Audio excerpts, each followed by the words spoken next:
Good evening, good night, good twilight. I'm Villanelle, and I'd love to take you on a tour of a nocturnal house that I've built for our community competition, the Zoolympic Games. Nocturnal houses are usually my favourite part of a zoo, so I had a lot of fun building this. And also a lot of struggle. I took some inspiration from the Henry Dawley Zoo, which has, I think, the biggest nocturnal house in the world. And what I liked is that it's divided into some distinct zones with a different sort of theme and thing going on in each zone. So this building's divided into 5 zones. But I also had the idea of combining a zoo building with a kind of multi-sensory, multifaceted experience building, combining wildlife, captive wildlife, music and poetry from the regions that each zone explores. So there is, I hope, some kind of unique stuff going on in here, and I wanted it to feel like a very unique experience for someone who I would imagine might visit this place. Here's the program, which lays out the 5 zones as though they're 5 pieces of music or 5 compositions. And I'm asking for silence. I'm not really expecting silence from visitors, but I wanted a sign to help create an atmosphere of hushed wonder, let's say. I don't expect everyone to adhere to it, but it's a nudge to think about maybe whispering and being mindful and taking in the ambient sounds that are in each room. So although I call it music, what I've done in the game is use a lot of the ambient sound speakers around the room. The sound didn't record when I'm on my computer when I recorded this video, and it was also difficult with pausing and showing different shots, so I decided to just lay an overlay track of the kinds of sounds that I used for each room, so you get the idea. But I did also create a playlist with some royalty-free music that I chose for the final room, which are playing from the music speakers, and I have uploaded the whole soundtrack to the game. It's about 30 minutes, and I've also shared it on YouTube. So this is the first composition in the program, which is the cloud forest room. So it's based on a Southeast Asian cloud forest. Here we've got the binturong and pangolin. I remember these animals very well from some time I spent in Vietnam, where I saw them housed together at a sanctuary. Wonderful creatures. And then back here we've got my all-time favorite nocturnal house creature. I'm trying to whisper like the sign told me to, but that might get annoying, so I won't do it the whole time. Yeah, I just love these animals in nocturnal houses. They're so somehow enigmatic, even though they're so slow and quiet. I did use mods for quite a lot of the species in this build. It's my first time using mods, but I just had some particular nocturnal animals that I wanted to include, so I hope you'll forgive me that trespass on Frontier's beautiful game design. I do hope they add lots of these animals to the game. Like here's another one, the Asian palm civet, or Alston's palm civet. I also saw these in Asia. I wasn't expected to be so taken by this creature. It's really beautiful, something quite cat-like and also quite dog-like about it, which is true of a lot of these mustelid kinds of creatures. I wanted to really showcase the clouded leopards. They're kind of hard to find. Let's see if we can find one. Which is just how it would be in a real zoo, you know, you're not always going to get to see them. Oh, having his bones.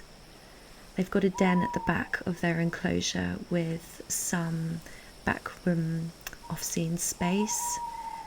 I didn't bother with a lot of backstage stuff, but I just did one there for the leopards. All of the animals do have some backstage space, though. I think that's so important in zoo builds, is to give them somewhere private they can retreat to, especially these kinds of shy creatures.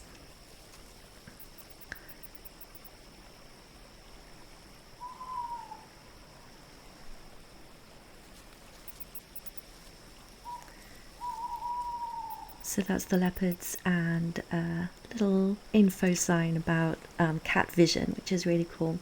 So you might have noticed a lot of boards around the room, which are my poetry boards. So I chose 3 poems for each zone that I particularly liked, and I will share those separately in the Google folder.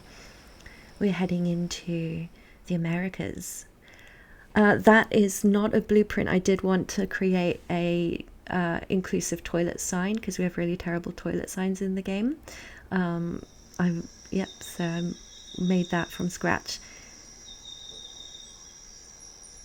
So we enter into, I hope, a different feeling kind of room now. Again, a tropical forest, but I hope it's got a different vibe about it. We come in straight into the sloth enclosure.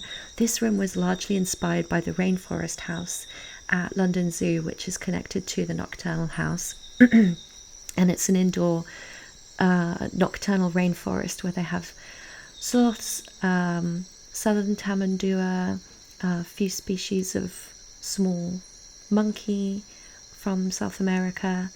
So I've gotten here the southern tamandua and the armadillo roaming in this sunken pit below the walkway. The southern tamandua mod is based on the anteater, so it doesn't climb, which is really a shame. I made a lot of climbing stuff in this area and they are obviously not using it. I've got some electric eels there we just passed, and then showcasing a couple of frogs. This is that awesome, what they're calling the Kermit frog. That's a blue-sided leaf frog. They're related. The Kermit frog we just passed is translucent skin, and you can see its heart through its belly. It's really cool. Okay, that's one of my favorite poems we just passed, next to my favorite all-time animal, the raccoon. I know it's an everyday animal for a lot of people, but for me it's just so cool. And so we've got a couple of North American, or sort of, I wanted to go for a kind of Central and Southern American theme for most of it, and raccoons spread down to Central America. And here we've got the southern spotted skunk, which comes down into Mexico. I think it's a lot more beautiful than the striped skunk. So we have a South American main room and then a couple of North Central South American habitats attached to the side. And the ambient sounds in here are of the Amazon rainforest at nighttime. A couple more poems on the way out. I wanted to have really diverse voices in our poetry, and poetry from the places that we are exploring. And of course, Pablo Neruda, most famous probably South American poet. Okay, we're heading into the Madagascar room, Madagascar Melody. There's a little caveat with this room. I did include a non-Madagascan species just because I wanted to round out the number of animals in here, and most lemurs are diurnal. So I've got one nocturnal lemur, which is the black blue-eyed lemur. There were no other Madagascan animals in the game or in the mods. Well, there's one other which you'll see in a moment. You can probably guess what it is. Here are the blue-eyed lemurs. They do have these really startling blue eyes, which is, I think, unusual for a nocturnal animal. The males and babies are black, and the females are kind of tawny reddish brown, but also have those blue eyes. The poetry in here is from 2 different traditional Malagasy poets. They were at the turn of the century, the 20th century, kind of modernized poetry, and in Madagascar they're very influential, very famous. And we've got the Fusa. I always want to call them fossas. I'm glad I got that right. I made that big stage platform for them, but they don't seem to use it, even though it says that they can access it. That's a shame they're not using it much. The Madagascan hissing cockroach, And here we go. You guessed it. We've got the eye. Absolutely incredible animals. I really love these creatures. This mod is based on a lemur build, so they're far too bouncy and active normally when you see them in a zoo, which is the only time you'll see them because they're so secretive and good at hiding. They are very still, waiting and to tap on their tree and hear the grubs. A big info sign about eyes because they're really cool. And here's the sand cat, the non-Madagascan species. I just wanted to fill this kind of smaller space with a nice little nocturnal animal. And they've got a big 2-layered cave, so they can go in both the top and bottom areas. And they do use all of that space, which is nice. The sounds you're hearing in this part of the building are birds from, in my imagination, they are Madagascan birds. But the truth is, it's whatever the bird sounds are on the ambient speakers in the game. But just imagine. And then we're heading into the 4th zone, which is the final one on this top layer of the building.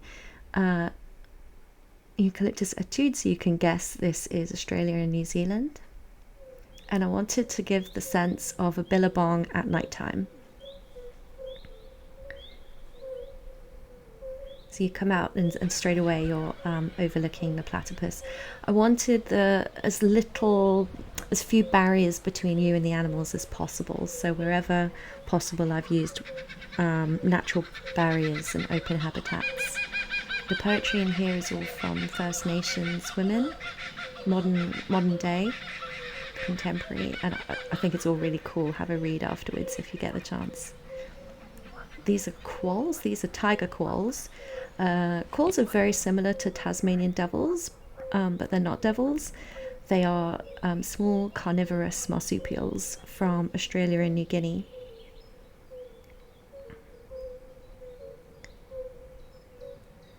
And they are extremely nocturnal. They will sleep the whole day in their burrow.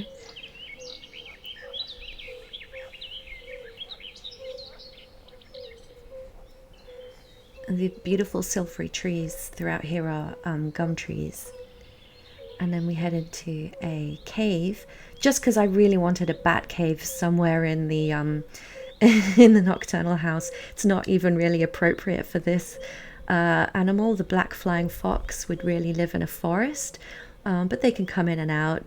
You know, in my imagination, in the game, they're constrained to that little walkthrough exhibit, but imagine they just choose to fly in and out of the cave. And then you get an extra look from another angle at the billabong area where you can get closer to some of the smaller wildlife that we have here. They've got the New Zealand kiwi, and we have the long-nosed potteroo and the rufous betong, which are really cool little kangaroo rat animals. And there's a little comparison chart that I made so you can tell the difference.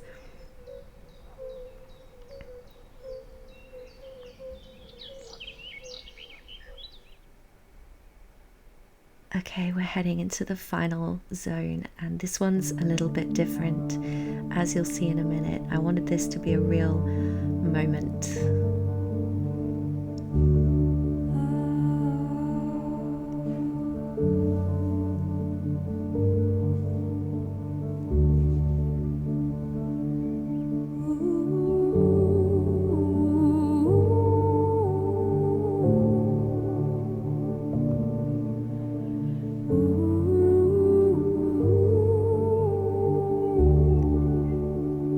So that's probably the part of this whole build that I'm most proud of, that actually worked. A pool reflecting the moon and stars.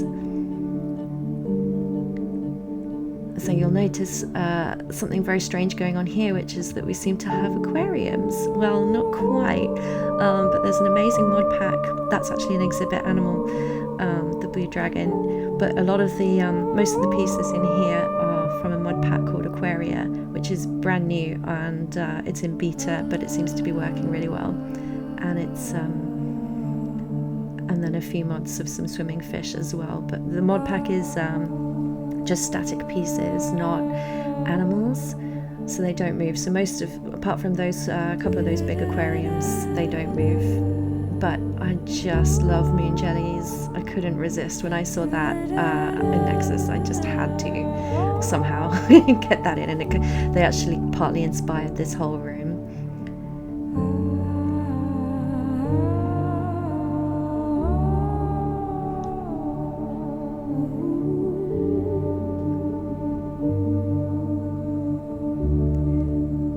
Okay, my thinking here is, imagine you've just been through this incredible nocturnal house experience. You've read all of this amazing poetry and you've heard all of these sounds and you're feeling very mindful. So I wanted a kind of like a meditation space or a place to come and reflect and relax. So this is just like purely my fantasy, right? It's a bar with an aquarium where you can also just meditate and think about the beautiful things you've seen and keep looking at some beautiful fish. I don't know about you, but I find looking at fish in aquariums the most relaxing thing ever. And I can just, but why not do it with a gin and tonic or a soft drink, whatever you choose.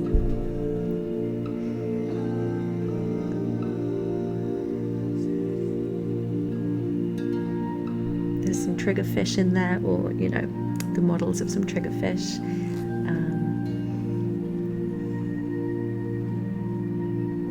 Some species I've seen when swimming in the Mediterranean, and another little. It's kind of a symmetrical part here, which wraps around behind two large aquariums and around the bar.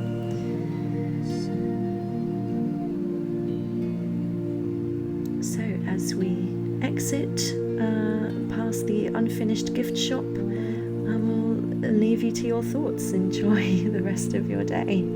Thank you for watching.